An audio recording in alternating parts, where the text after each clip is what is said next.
What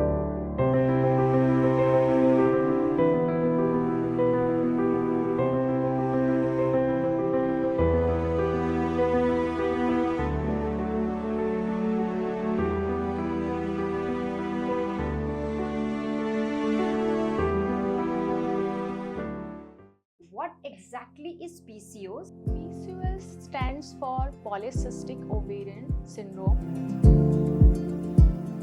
What are the main causes of PCOS? Exact cause of PCOS is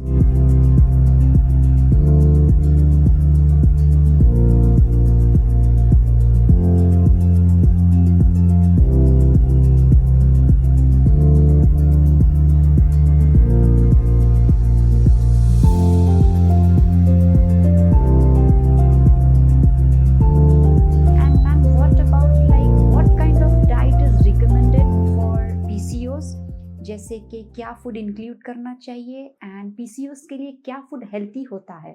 सभी बोलते हैं take a balance diet. Yes, what is balance diet? Balance diet means आपको सबसे पहले तो no बोलना है processed food, junk food, sugary food को. आपको क्या अपने मील्स में इंक्लूड करना है? जैसे कि लीन प्रोटीन जो आपको मिलता है fish, meat, eggs, beans, tofu, लोबिया.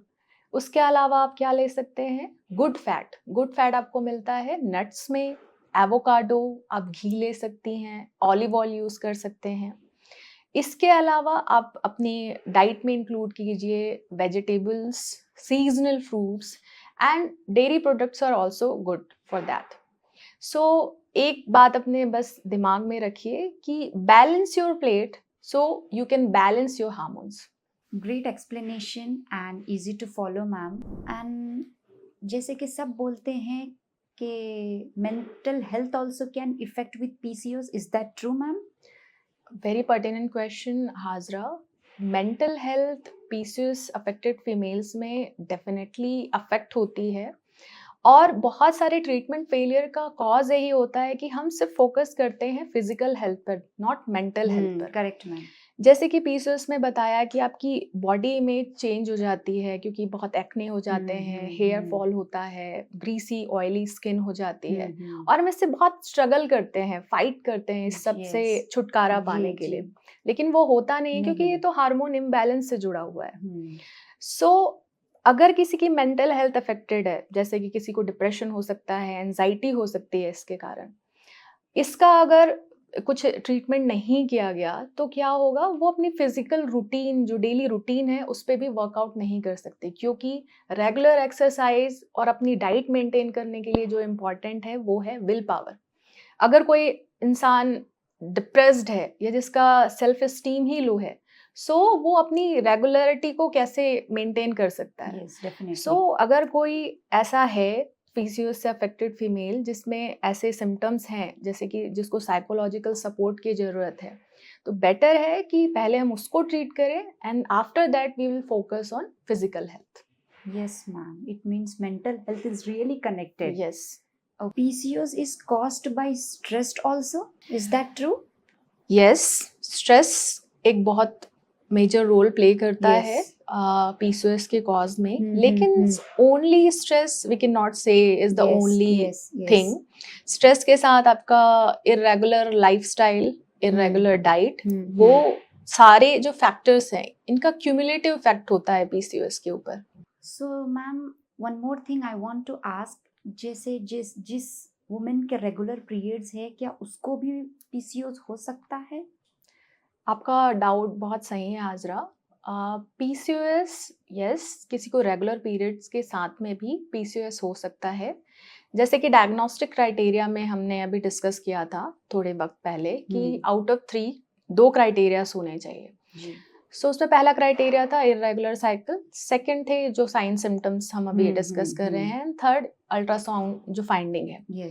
सो अगर किसी को इरेगुलर पीरियड्स नहीं है और सिर्फ एक्सेसिव मेल हार्मोन के जो साइंस हैं वो दिख रहे हैं या अल्ट्रासाउंड फाइंडिंग में पॉलिसिस्ट हैं जी, तो उसको भी हम पीसीओएस के जैसे कंसीडर करके ट्रीट करते हैं.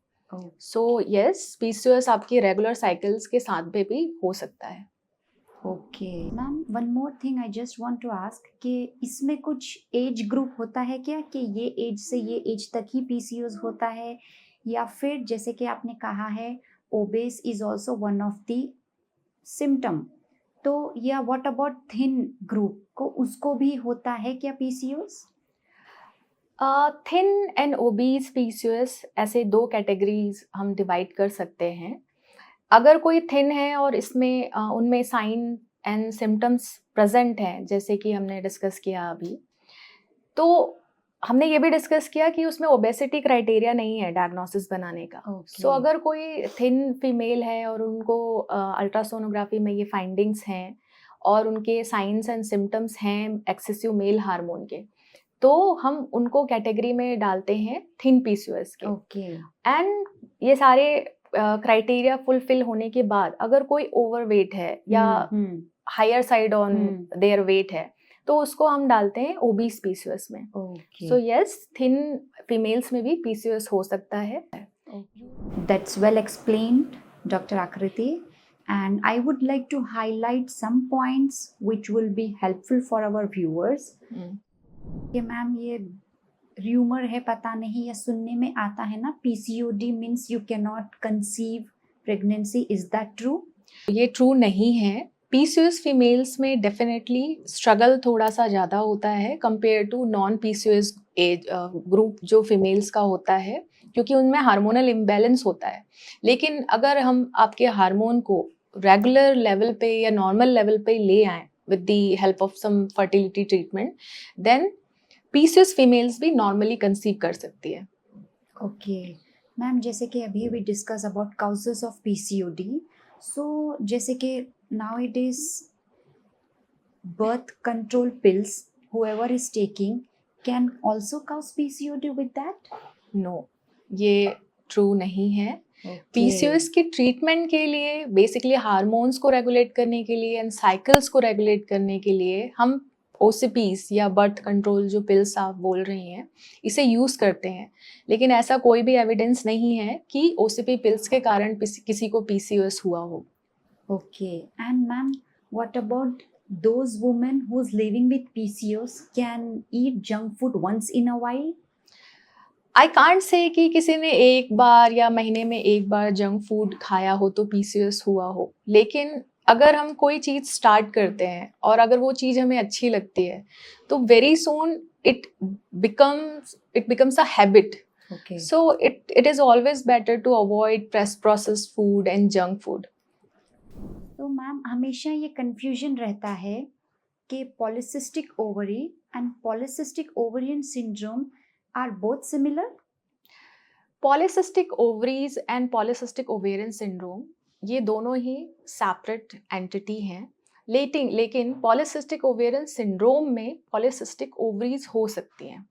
सो पहले समझते हैं पॉलीसिस्टिक ओवरीज क्या होती है। Yes, please. जैसा मैंने शुरुआत में बताया कि पॉलीसिस्टिक मतलब बहुत सारे सिस्ट आपकी ओवरी में बन जाते हैं, लेकिन ये सिर्फ लिमिटेड रहते हैं आपकी ओवरीज तक। इसका इफेक्ट आपकी बॉडी में नहीं होता, हार्मोनल इम्बैलेंस इसमें नहीं होता। तो जो भी फीमेल्स हैं जिसमें जैसे इंसिडेंटल फाइंडिंग होती है ये अल्ट्रासाउंड पे कि हमें पॉलीसिस्टिक ओवरीज दिख रही हैं, लेकिन फीमेल्स को कोई अदर सिम्टम्स जैसे रेगुलर पीरियड या science of excessive male hormone के नहीं होते, इनको बेसिकली कोई ट्रीटमेंट की ज़रूरत नहीं होती। ये एक हेल्दी लाइफ लीड कर सकती हैं। लेकिन पेशेंट्स या females with polycystic ovarian syndrome, it means उनमें पॉलीसिस्टिक ओवरीज के अलावा अदर सिम्टम्स भी हैं। इट मीन्स वो सिर्फ लिमिटेड नहीं है ओवरीज तक, उनके अदर बॉडी पार्ट में भी उसका इफेक्ट आ रहा है। तो इन फीमेल्स को ट्रीटमेंट की रिक्वायरमेंट होती है। That's really very informative ma'am, क्योंकि हमेशा ये कंफ्यूजन रह जाता कि शायद वो और ये दो भी सेम है। Thank you for the clarification.